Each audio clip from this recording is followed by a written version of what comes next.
نبی اکرم صلی اللہ علیہ وسلم کے صحابہ کا معمول تھا کہ جب وہ باہم ملاقات کرتے تھے تو اس وقت تک علیحدہ نہیں ہوتے تھے جب تک ایک دوسرے کو سورۃ العصر نہ سنا لیں. اس کے بعد وہ پھر سلام کرتے تھے اور اپنے اپنے راستے پر چلے جاتے. یعنی تذکیر کے لیے، یاد دہانی کے لیے، ہدایت کے جملہ مراحل کو واضح کرنے کے لیے ایک ایک لفظ میں یہ سورہ مبارکہ جو ہے واقعتاً اسی کی مثال ہے کہ سمندر کو کوزے میں بند کر دیا. ایک اعتبار سے یوں بھی کہا جا سکتا ہے کہ یہ قرآن حکیم کے مضامین کا انڈیکس ہے. قرآن میں کچھ تاریخی واقعات بیان ہوئے ہیں،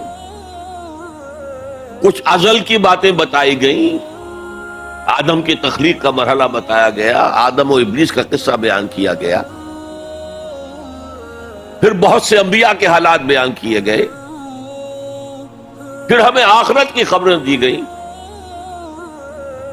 ان سب کی طرف اشارہ ہو گیا والعصر، زمانہ گواہ ہے. ان الانسان لفی خسر الا الذین آمنوا. اب یہ ایک بہت بڑا عنوان ہے قرآن کے مضامین کا، بہت جامع عنوان. آمنو، کن کن چیزوں پر ایمان، کس انداز میں ایمان، یہ تشریح قرآن میں ملے گی آپ کو مکی صورتوں کے اندر. وعملوا الصالحات، تیسرا مضمون کیا ہے؟ اچھے اعمال، صالح اعمال. اسی کی تفسیر تو ہے، اخلاقی تعلیمات ہے، بیسک ہیومن موریلٹی کا تذکرہ ہے، پھر شریعت کے احکام ہے، یہ کرو یہ نہ کرو. یہ سب کیا ہے؟ عمل صالح کی تفسیر ہے. وتواصوا بالحق، یہ کیا ہے؟ یہ مختلف عنوانات سے قرآن مجید میں مضمون آیا. کہیں اس کو کہا گیا امر بالمعروف نہی عن المنکر، کہیں سے کہا گیا ادعو الی سبیل ربک، اور اس کے اوپر مفصل مضامین ہے. اور وتواصوا بالصبر، مدنی صورتوں میں جبکہ جنگیں ہو رہی تھیں تو صبر کی جو تلقین آئی ہے جس طرح سے آئی ہے وہ آپ کے علم میں ہے. تو یہی تو مضامین ہے نا قرآن کے. تو گویا کہ سورۃ العصر جو ہے مضامین قرآن کا ایک جامع انڈیکس ہے. چوتھی بات یہ نوٹ کر لیجئے کہ یہ کلام انتہائی مؤکد ہے، نہایت تاکیدی ہے. پہلے تو اللہ قسم کھا رہا ہے. اللہ بغیر قسم کھائے بھی کوئی بات کہے تو مستند ہے ان کا فرمایا ہوا، لیکن تاکید کے لیے والعصر، زمانے کی قسم کھائی.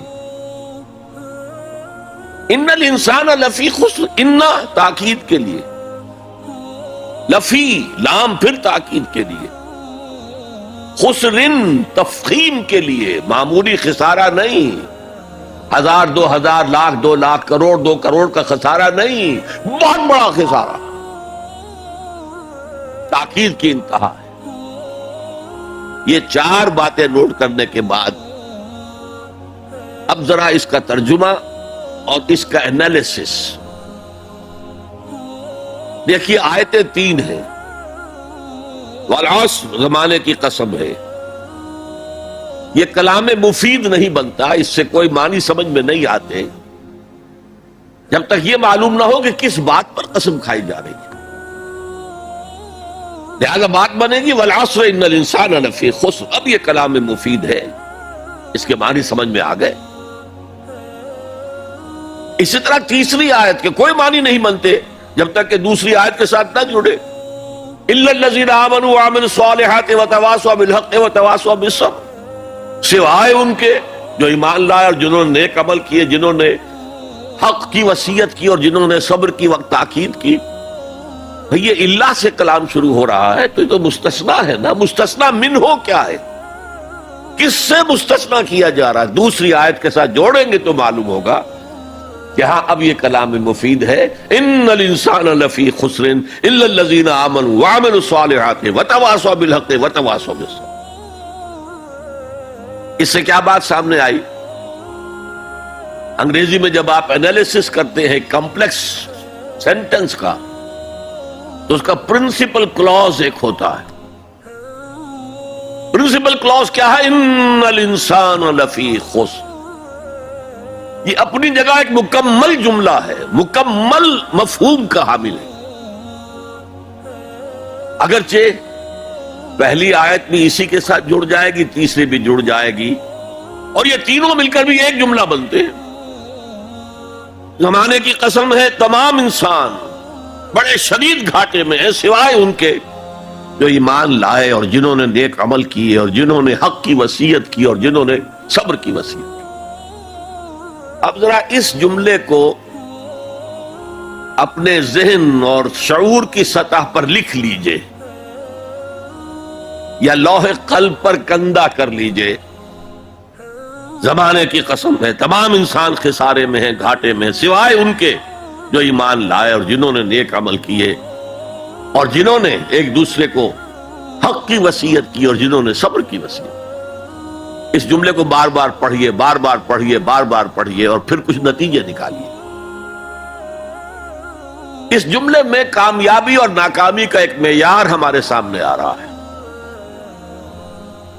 جو ہمارے عام طور پر ذہنوں میں معیارات قائم ہیں کامیابی کے، ان سے بالکل مختلف. ہم کسے کامیابی سمجھتے ہیں؟ جو زیادہ دولت مند ہے زیادہ کامیاب ہے، جس کی جائیداد زیادہ ہے زیادہ کامیاب ہے، جس کی تجارت بہت پھیلی ہوئی ہے زیادہ کامیاب ہے، جس کے پاس عہدہ بہت بڑا ہے زیادہ کامیاب ہے. یہی ہمارے کامیابی کی تصورات ہیں. ان تمام تصورات کی نفی ہے. کامیابی ان چیزوں سے متعلق ہے ہی نہیں. کامیابی تو ان چار چیزوں سے متعلق ہے: ایمان، عمل صالح، تواصی بالحق، تواصی بالصبر. یہ ہیں تو کامیابی ہے، یہ نہیں ہے تو کوئی کامیابی نہیں. آپ کو سلطنت عرضی مل جائے کوئی کامیابی نہیں، دنیا بھر کی نعمتیں مل جائے کوئی کامیابی نہیں، جب تک کہ یہ چار چیزیں موجود نہ ہوں: ایمان اور عمل صالح اور تواصی بالحق اور تواصی بالصبر. اور اگر یہ چار چیزیں حاصل ہوں تو چاہے کوئی آپ کو جانتا بھی نہ ہو، چاہے آپ کسی کٹیا میں رہتے ہو، کوئی محل نہ ہو آپ کے پاس، چاہے آپ کو روکھی سوکھی بھی مشکل سے ملتی ہو، آپ کامیاب ہیں. یہ ذہن میں رکھیے. معیار جب تک ہمارا یہ نہیں بنے گا ہم اسلام کے راستے پہ چل ہی نہیں سکتے. اس لیے کہ انسان جو بھاگ دوڑ کرتا ہے، جو سعی کرتا ہے، دن رات محنت کرتا ہے، راتوں کو سوچتا ہے، پلاننگ کرتا ہے، وہ کامیابی کے حصول کے لیے. اگر کامیابی کے یہ تصورات ہیں تو انہی کے لیے بھاگ دوڑ کرے، دنیا میں گم ہو جائے گا. جیسے اقبال نے کہا کہ کافر کی یہ پہچان کے آفاق میں گم ہے اور مومن کی یہ پہچان کے گم اس میں ہے آفاق. یہ معیار ہے در حقیقت، جیسے کہ حضور نے فرمایا صلی اللہ علیہ وسلم کہ بہت سے لوگ ایسے بھی ہوتے ہیں جو اگر کسی محفل میں جانا چاہیں تو باہر نہ پا سکے، انہیں اجازت ہی نہ ملے. اگر وہ کہیں رشتہ کرنا چاہے تو کوئی انہیں رشتہ نہ دے. لیکن اللہ کی نگاہ میں ان کا وہ مقام ہوتا ہے کہ اگر وہ بھولے سے کسی بات پر قسم کھا لیں تب بھی اللہ ان کی قسم کی لاج رکھتا. آپ سوچئے ابو ہریرہ کا کیا مقام تھا، ابو ذر کا کیا مقام تھا. حضور فرماتے ہیں صلی اللہ علیہ وسلم: من کان یسرہ ان ینظر الی زوج عیسیٰ فلینظر الی صاحب ابی ذر. جس شخص کو اس سے خوشی حاصل ہوتی ہو کہ حضرت عیسیٰ کا زوج اپنی آنکھوں سے دیکھے تو میرے اس ساتھی، میرے اس دوست ابو ذر کو دیکھ لے. یہ لوگ ہیں کامیاب ترین. حضرت علی کی جب شادی ہو رہی تھی حضرت فاطمہ سے رضی اللہ تعالی عنہما، ان کے پاس کوئی مکان نہیں تھا.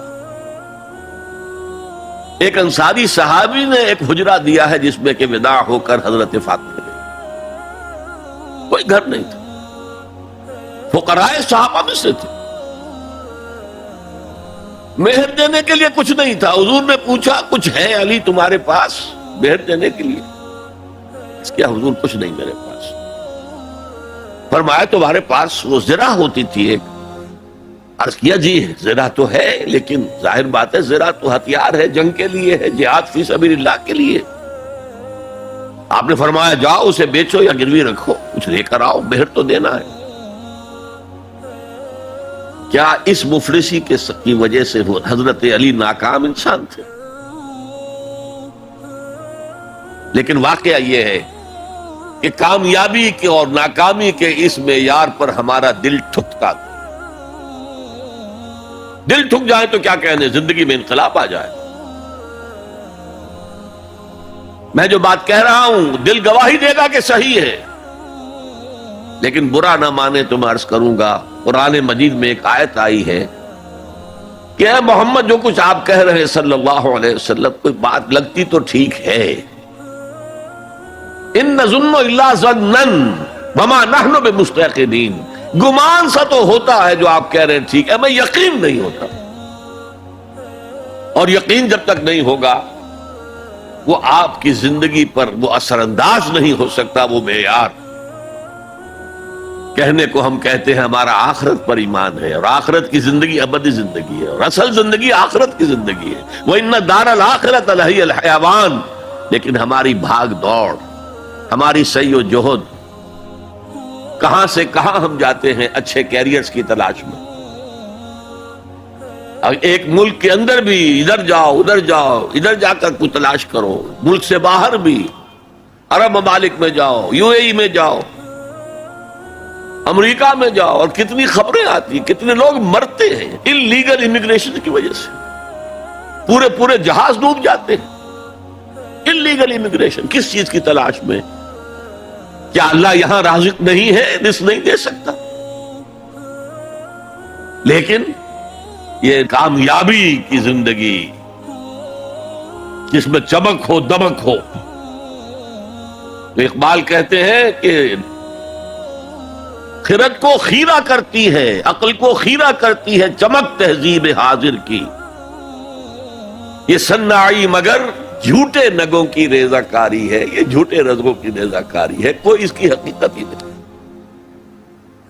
تو پہلی بات زمانے کی قسم ہے، تمام انسان خسارے میں ہے، یقیناً ہے، سوائے ان کے جو 4 شرطیں پوری کریں. الا الذین آمنوا وعملوا الصالحات وتواصوا بالحق وتواصوا بالصبر.